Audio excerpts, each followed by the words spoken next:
What's up guys, welcome back to the channel. Today we're going to talk about Mortal Kombat 1 and the state of fighting games. I want to start off with Mortal Kombat because I saw a lot of videos recently from a lot of YouTube creators talking about the state of Mortal Kombat, and because there was the Final Kombat tournament a couple of days ago, we could have seen that the gameplay was really bad and the chat was really bad during the tournament. People were bashing the game and everybody's really not satisfied with how the game plays and how we can only see two certain characters in the tournament. The same people are in the tournaments, the same professional players. There is no new upcoming players, nobody new that we don't know about that might be in a Mortal Kombat tournament. And also we could only see two characters and two cameo fighters the whole time in the tournament, mostly, at least. Now, what I truly believe the problem with Mortal Kombat 1 is their, in general, not just this patch or the state of the game right now. I'm not talking about all the invasion stuff, all the choices about the skins and the monetization, which is a huge problem to begin with. I think the biggest problem is because the focus of this game wasn't really the gameplay. They were kind of trying to show that they kind of cared. There is a huge potential in this game, don't get me wrong. They were really focused on the story mode. I think they thought that's their biggest selling point, and I really think they were focused only on that in general. The problem with the gameplay, and what I think is the biggest problem with Mortal Kombat 1 to begin with, I believe, is that they made the game to be kind of a 2v2 fighter without the 2v2 aspect. They wanted to use that. They wanted to have some kind of support characters during the gameplay because they thought that's a great idea in extending combos and making the game more diverse. Which is not wrong, but I think the way they approached this, they approached it with in mind making more money instead of making the gameplay better and focusing on the game in general. I believe, first of all, the game is really limited. I believe all the characters really lack a lot more options and a lot more movability and a lot more freedom in expressing one's character. I believe you cannot have characters like Kitana where she has only one overhead, which is at the end of a combo route, which is putting her in a really bad situation if you block that, and it's really obvious when it's coming because she doesn't have any other options to do a low attack. She has to use some of the cameos to be able to do a mix-up, which is a really bad thing. The cameos should be something that will give you extra in your combat and your strategy, not to be a really necessary tool for you to actually be able to use your character. And first of all, many of the cameos, if not 80% of them, really suck. They're really bad, especially the ones that you would want to use with characters like Kitana. Like, for example, she doesn't really have a natural overhead attack or something that can truly mix you up, so she would usually have to use someone like Scorpion, but Scorpion is such a low tier support, it's really obsolete to use this cameo. And using Chameleon all the time is really getting boring, and it's really getting on nerves on people fast. So the problem with their approach is because I believe they were getting cues from Marvel vs. Capcom, from Dragon Ball FighterZ, all these successful games, and they wanted to do something different with the Mortal Kombat game. This is not the first time they're doing something like this, which is okay. I really applaud when you're trying to take a game in a different direction and try to refresh the formula, which is fine. But you have to also take the good cues and you have to do your research. Having two separate rosters for the cameo fighters and the basic roster, I believe, is really... They shot themselves in the foot with this one. Simply because, first of all, you're wasting money, energy, time, and creativity on creating these cameo fighters, which are basically half-ass baked characters who can only be used in the background. And there is only a small percentage missing for these characters to be fully fledged playable characters. You just need to add them their combos. I don't believe there's way too much work to make these full playable characters, and using this idea or them going with the idea of using them as only cameo characters is really splitting the potential of the game. And if you're asking yourselves why I'm saying this, or if you already figured this out, for me, the reason is, first of all, they're doing this to make more money, but this also makes the game way more pay to win than usually modern day fighting games are. Obviously, every time when a new character comes, these companies are going to make the new character kind of a little bit OP because they want this character to sell better, right? Not everybody's going to buy the battle pass. Usually people just want to buy some of the characters. Not everybody's interested in having the full roster. And having these characters being a little bit overpowered is what sells them, right? And usually they keep them like this if they have some common sense, like the first 2 weeks or for the first month mostly, these characters will be kind of OP, but they will then tone them down and make them to be in the realms of the roster. They won't be over exaggerated. Sometimes some DLC characters can be extremely good. No matter how much they tone them down, they will still have a repertoire of moves, if you want to say, that's going to make them really high tier characters no matter what. Which is okay, it's fine of course, but having these cameo fighters as well, for example, like Chameleon is really a piece of shit move because now it's a truly pay to win game, right? Because Chameleon is really, it's astronomical difference between Chameleon and everybody else in the support roster, right? And the problem with this is also where you're not only buying DLC characters, now you're buying separate characters that are kind of, in reality, they're stupid. They're stupid. They could have just made one roster, and like every other 2v2 fighting game, they could have just made the basic roster, all these characters, to be selectable as cameo fighters. They could have kept the same formula. It didn't have to be 2v2. They could have just kept the same formula, but just give us the basic roster this way. They could have cut like the cameo roster just a third of it. They could have made those characters playable instead of wasting time and money and energy and creativity on the other cameo fighters. They could have made a third of them to be regular playable characters, and we could have had a really amazing game. I don't think the roster is bad. I believe they have, Mk1 has a really great roster so far. They have really good playable characters. They're really fun. Maybe people coming from Mortal Kombat 11 will feel like it's kind of lacking. I would understand. Mortal Kombat 11 has a really, really amazing selection of characters. Plus their DLC characters were amazing. They're such a hit, such amazing, cool characters. But this game also has that. It's not like this game is lacking. Plus MK11 had, I believe, 2 or 3 battle passes. I believe it was 2, right? So there's still time. But I believe that something that's almost impossible to fix in this game is the way they approach the basic mechanics of the game. Having this separate roster for me since day one was the only thing that was like a thorn in my eye, and the more time goes by, the more I think this is really killing the game. Because no matter what you do, you still have to pay for these extra characters, and it's really pointless. Like really, if it's really bugging me, because they just could have made one roster, select any character you want, you can use them as support, and they have their moves, what they can do. It could have been the same game, just without the stupid separation of the cameo fighters and the regular characters that you can choose. I believe that's the biggest problem Mk1 has. We're not even talking about how boring the game is right now because of the limitations, how I believe they should have taken more cues from games like, I don't know, Dragon Ball Fighter, Street Fighter, all these games, where most of the characters, or all of the characters, should have had some kind of universal overhead in the first or the second hit, or something like that, where you could find more ways and explore how to open up your opponent, right? Dragon Ball Fighters, even though a lot of people were crying that the game doesn't have enough of defensive options, I believe the only thing that Dragon Ball Fighters was missing was cross-platform play, rollback netcode since the beginning, of course.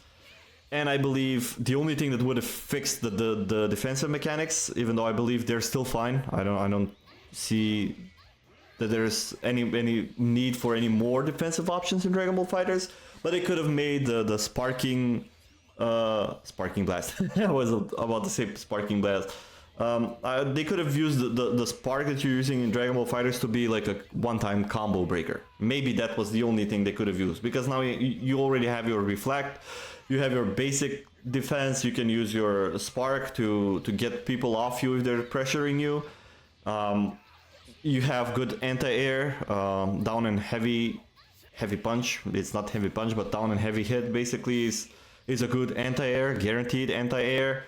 So the game already has the necessary defensive mechanisms. I don't believe there is that much you can add to the game, even though a lot of people were crying, but I believe that's mostly because of the really bad netcode that the game had, and it made it really frustrating, especially with Dragon Dash to deal with the dashes that the characters could do, especially from close range, right? But other than that, the game was perfect. Everybody with two brain cells puts this game in top 5 fighting games of all time, and that's for a reason. I believe only people who hate Dragon Ball would not put this game there. I believe they should have gotten cues from those games and just use that. They were trying to give us freedom. I'm not saying that there is not a lot of combo potential and a lot of cool things that you can do in Mortal Kombat, but there's also a lot of huge limitations. I believe if I don't believe that it's possible for them to fix that. The game, it is what it is. They should probably get down on fixing all the problems with the balancing of the game at this point. We're just waiting for Takeda to come out. I believe they should really focus on that and not even focus on a second battle pass for the game, even though I truly believe they're already in the works of that. But yeah, that for me, that's the biggest issue. No matter what everybody says, there will be always issues. The game was really not even half baked when it came out. It had a lot of potential. It still has. The game can be fun at times. I believe the most fun in this game you can have is at low tier to mid tier gameplay, because that's where the people play for fun, and it's not. They don't take it overly too serious. Of course, there are a lot of serious fighting game fans out there. But I believe even they would enjoy this game more in the mid to low tiers of gameplay instead of the high-end tier, because it only boils down to a couple of characters, and if you want to have any success, you just have to play those characters, or you have to pull some miracle out of your butt to be able to do something greater than that. And you will be still shortcoming yourself. There's always issues in fighting games with balancing. It will always be. But something that fascinated me with Dragon Ball FighterZ is because instead of nerfing and destroying their game, they just buffed everybody. At their latest life cycle, before they add the rollback netcode and after, everybody just got buffed. Now the game is just pure joy to play. They know that this game is already old. It's been out since 2018, and this game is still kicking. At times, this game has a lot more players than Mortal Kombat 1. The game is still kicking, and first of all, the game is not even crossplay. If the game was crossplay, I believe it would have been in major tournaments. Even though it still has the potential, I believe it would have been still in major tournaments. It would have been in Evo, and it is what it is. I truly believe they could have taken a bunch of cues from other games, but hey, Warner Brothers do what they do best. They only care about money and monetization, so it's sad we cannot do anything about it. Let's hope the next Mortal Kombat doesn't do the same mistakes as they did with this one and Mortal Kombat 11. They had huge issues to the end of the cycle of that one. Talking about trends in the other games, the reason why I believe studios like NetherRealm and other studios who are not following trends have problems in the fighting game community, not all of them, don't get me wrong, but I believe if you look at Asian fighting games and Asian studios, it's like they're all talking to each other. It's like they're all having these meetings where they'll all discuss and plan in which direction they're going to take their games. And talking from the dash in Street Fighter 6, from the Heat and Tekken 8, even from King of Fighters 15, they have something similar to the dash system. All these games have some similar mechanics where they help you extend your combos. Guilty Gear has it. A lot of these games have, even the Spark in Dragon Ball FighterZ, it's actually a thing that you use like that, right? You can extend your combos and even do greater damage.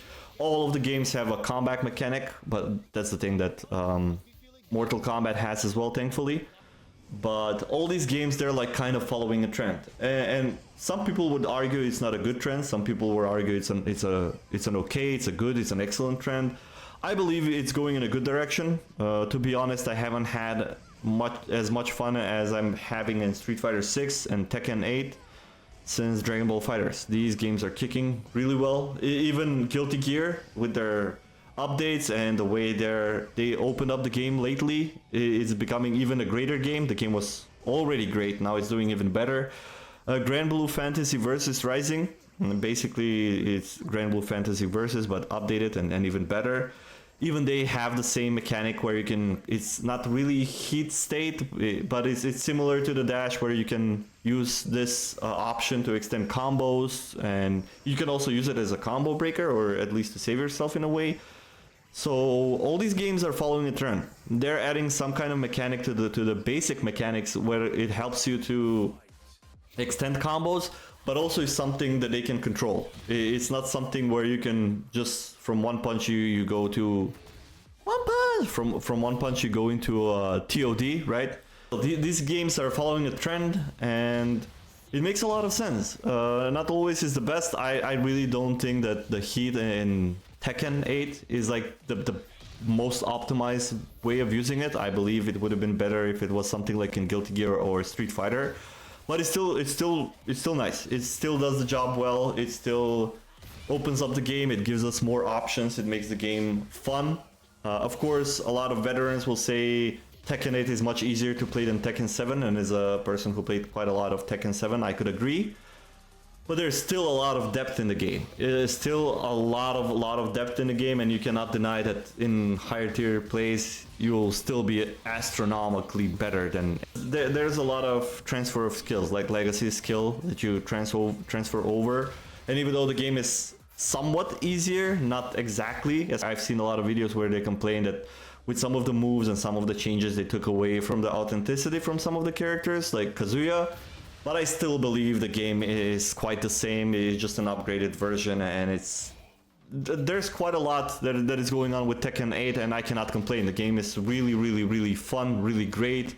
The combat, the mechanics, everything that Tekken stands for, I think it's going in the right direction. Of course, there will always be something that will be missing from older games. No matter what happens, no matter what we do, there is always something that will be better in the past and something will be better in the future. I'm talking about games that are going in the right direction, of course. I'm not talking about games like Mk1, which is clearly going in a really bad direction. But as I wanted to say, as long as you're focusing on upgrading your game and you really listen to the fans, like, for example, Capcom really listened to the fans about Street Fighter 6. Street Fighter 5 was basically Mk1 when it came out. And with a lot of updates and stuff, they kind of took it to a normal level when it was playable almost at the end of the cycle of the game. It was okay-ish, but it was never going to be Third Strike or Street Fighter 4 or any other game before that. It was really, truly one of the worst Street Fighters out there, right? And with Street Fighter 6, they got back on track and really strong. I'm telling you, this game is extremely fun. Even if you suck at the game, just figuring out what's happening in the game and just figuring out simple combos and simple stuff and just extending and just using their burst system and stuff, it's amazing. It's really amazing. It's really fun. And with all the new characters they just announced, with Mai and Terry, and for the first time these kind of guest characters in Street Fighter, I'm really excited about the future of this game, and I really hope they support this game for longer than what they regularly do, because I believe it will hold up really well in the following couple of years. The graphics, the theme, everything is on point. I don't believe there will be any that huge of a progress that will make this game seem really outdated. It already has all the modern things we need in a fighting game. I believe it will be up to date. I'm a little bit concerned about Tekken, even though it looks amazing. Maybe on PC with modding and stuff it will look okay. But I believe that Tekken will be the one who will look like an older game faster than Street Fighter, to be honest. I'm not going to talk about System Artworks games. They will always look fine because they're this anime style of fighting games. They really don't care about the animations that much. Dragon Ball FighterZ will look fine in even 20 years from now. There will be always better looking games, don't get me wrong. Sparking Zero is looking just... Right now it looks out of this world. This game looks fucking phenomenal. I cannot wait for this game to come out. But still, we have to give props. They're doing an amazing job with their games. I'm really satisfied. I'm really proud with what System Artworks have been doing with their games. And hopefully fighting games will continue in that direction. I'm really excited about Marvel vs. Capcom coming back. Hopefully they will make a new Marvel vs. Capcom 4, which will be better even than MVC3, and hopefully they will bring Marvel vs. Capcom back on track, because they lost their way as well. And I mean, it's a great time to be a fighting game fan. I believe this is the golden era of fighting games. The popularity has went up thanks to a lot of people like Maximilian, like Datatoya, like Rufomonger, like all of these creators who are supporting fighting games in general. All these people who are objective, who can give true criticism, and people who can tell their own mind and be honest about their feelings. And I'm really glad that I fell in love with fighting games. I always liked them since a kid, but I never truly understood them. I never truly could play them properly. But with me being from Eastern Europe and not having a lot of access to media about this, and even the things that we had, they were in different languages, in English and stuff like that. And when you're a kid, your English is not good enough or enough sophisticated for you to understand all these terms and meanings. And yeah, now I was struggling to find out even how to do the Shoryuken of Ryu when I was a kid. I couldn't figure it out. It was happening random for me. I was thinking that the Shoryuken was basically down, forward, and punch for me, because that's the way I was getting it to happen from time to time, right? So I'm really stoked with fighting games. It's sad to see some of these major franchises doing bad, but that's just a cycle of life, right? We have times where Capcom weren't doing so good, and Mortal Kombat was blooming, like Mk1, and so it just periods. But right now, I believe it is the golden era of fighting games. There are so many fighting games, so much audience, so many people are trying out fighting games. People are getting less and less scared of playing fighting games. Not everybody wants to be professional, not everybody wants to be the best at fighting games, but a lot of people start to grasp the concept, and they're not afraid of grinding, they're not afraid of putting themselves out there. Even Steam reviews for games are fucking funny as hell, man. If you go on Steam and just look at some of the reviews, are fucking funny, man. I've been online for 3 hours and my score is 1 to 34. I believe it was a comment on Street Fighter or something like that, but a lot of fun and thumbs up. So it's great. I'm really happy with fighting games right now, and hopefully it will go this way. I'm so sorry that we have to give so much shit for Mortal Kombat 1, but hopefully NetherRealm and especially Warner Brothers will learn that we are really loud about our fighting games, and that they will start to respect what the fans want. Of course, not always what the fans want is the best thing, but you should always take in consideration what fans are saying, especially people from mid-tier and up in fighting games. Those are the people who truly enjoy the game. It shouldn't be always about the professional play, of course. If it's only about... We've seen a lot of games in any type of genre, when they're only focused on esports, they're quickly going down, because you want to have a lot of casual people enjoying the game as well, right? Games about enjoyment. Not everybody wants to make games to be their professional work. Even though I don't believe that a lot of people want to do that, but a lot of people want to be more of a streamer and people who enjoy their content, instead of them trying to be the best, to be fucking Michael Jordan of fighting games, right? But there is hype in that, a lot of people like that, so hopefully we will stay on this path, and hopefully we're going to keep getting these amazing fighting games and support for the fighting games that we have right now. We don't have to get Street Fighter 10 in the next 3 years, right? We don't want to get all the way to Street Fighter 10 in like a couple of years. We want them to support these games. Hopefully we can continue to support them as well. Buy the DLCs, just enjoy the content. Talking about content and extras, I really hope they're going to do better with their battle passes. They're starting, of course they're going to try to start to implement that, and their monetizations. But I would rather see monetization type of what we've got with Tekken, even though it was a slick move, it was a scammy move from them. It was really like it came out of nowhere from behind our backs. But at least you can get the battle pass once, and if you're smart, you don't want to spend your coins, you can just get all the battle passes. It's just a one-time purchase, and then in each battle pass you get enough of points to get the next one. Plus you're getting stuff that you can use on your characters. What Capcom did stupid for Street Fighter 6 is they gave us to create our own original characters, but now all their battle passes and stuff is just for the original character. That doesn't make much of a sense, because those are kind of gimmicky characters. Nobody takes them seriously, and nobody is excited about stuff about their character. It would have been much better if they used their stuff as as Tekken is using them to give all this, at least not gear, it could have been some kind of skins or some kind of collars or stuff that you can get in the battle pass for your characters, for playable characters, not for your own original character. The Street Fighter skins were amazing, but it would have been much better if you could have used them on any character or on some particular characters.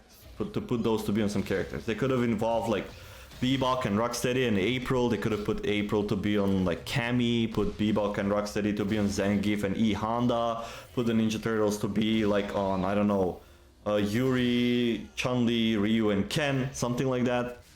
It would have been much better in my opinion than just using those, but it is what it is. Hopefully, it doesn't take away from the game. It just makes it irrational to buy their battle passes. There is no reason for me to spend money on that at all. I don't even believe they're making that much money out of that. And the only negative thing in general I have to say about gameplay-wise about modern-day fighting games is the simplified controls, or the modern-day controls as they want to call them. I'm glad that they put this there and that they have this to help out beginner players and stuff like that. But I truly believe this should be disabled if you're playing online, if you're playing like ranked and stuff like that. And also I truly believe this can be a double-edged sword, because if this is not something that's kind of implemented into the gameplay of the game, the core mechanics of the game, then I think it's really going to hurt the game in the long run, especially games like Tekken or Street Fighter. Even though it's really nice that they have this in the gameplay, it really hurts the way you play the game. This can hurt the game in the long run in terms of it can take away from the authenticity of the game and how it's supposed to be played, because a lot of people will get used to playing the game with modern day controls and they will avoid learning anything properly about playing the game. Maybe it will help some players to want to learn the game, but it will make a lot of players be dependent on those modern day fighting controls. And sometimes people who get a little bit good with those controls, they can be really a nuisance to deal with. Basically they don't have a lot of skill in the game, but they have found a way how to make themselves really annoying, and sometimes can be a problem even for mid-tier or high-tier players, and they're lacking a lot of the back work that the other players have done to get to where they are. And one thing I agree with is maybe they can make these shortcuts to be better for doing special moves, but I really don't like it when they're having full combos in them. I think that's the only thing I have a grudge with right now. I like it if it's there for beginner players, for maybe offline play, maybe casual to some extent. Even though sometimes people just want to enjoy casual, and if you're constantly getting modern day control players, most of them you'll beat, obviously, if you know what you're doing. But there are some who can be really annoying. It's not the players, it's also the characters. Some of the characters will have some moves that are really, really annoying, and they're just one button away. And most of the time it's difficult to balance that because they have it at the tip of their fingers, and it's not the same as where you have to time stuff and you have to try to do the things properly in the combos, where you can just press a button and everything happens for you on the screen, right? So I think that's the only problem I have. Some games have it better than others. Some games they're made with that intent in mind. Like Dragon Ball FighterZ is probably the most balanced game in terms of modern day players, right? Where it's easy to get into, but it's really difficult to master. It's one of those games, even though Tekken does the same thing pretty well since the beginning. I would argue even since Tekken 3, Tekken is a game where you can have fun no matter if you know how to play the game at all or not. The game is just made to be fun. You can press, we always use this game as a party game. You can just grab the controller and press whatever button and something is happening. So something cool would happen on the screen, right? So it's a really cool game. It's a party game. It's a fun game, even for people who don't even play games at all. They sometimes can enjoy this game a lot when it's used like as a party game. And Dragon Ball FighterZ, I believe, in general, as a game that has in mind also competitive play, it was the most balanced out of all games I've seen so far, where the core mechanics were made to be really simple and really fun for people, but then the depth of the game was huge. Like there's a colossal difference between a regular player and somebody who actually wants to learn the game. So That's the only thing that worries me about more modern fighting games. I don't want them to lose authenticity with their modern day controls. I don't think that takes away from the game, but I believe should be toned down and just to have that kept in check. Other than that, I believe they're doing really fine right now. But still, as long as we're getting great characters, great support for the game, amazing tournaments, the gameplay stays great, they're supporting it and even making it better. I hope they will keep buffing characters, making it more fun. As long as that's happening, I'm happy. So what do you guys think? Do you guys agree with the things I had to say? It's kind of a lengthy video, but hopefully you guys agree with me. Let me know in the comments below. What are your thoughts? What do you agree with? What do you think I didn't mention? Please help me out. I'm always open for new ideas and constructive criticism. And I'll see you guys in the next one. Peace.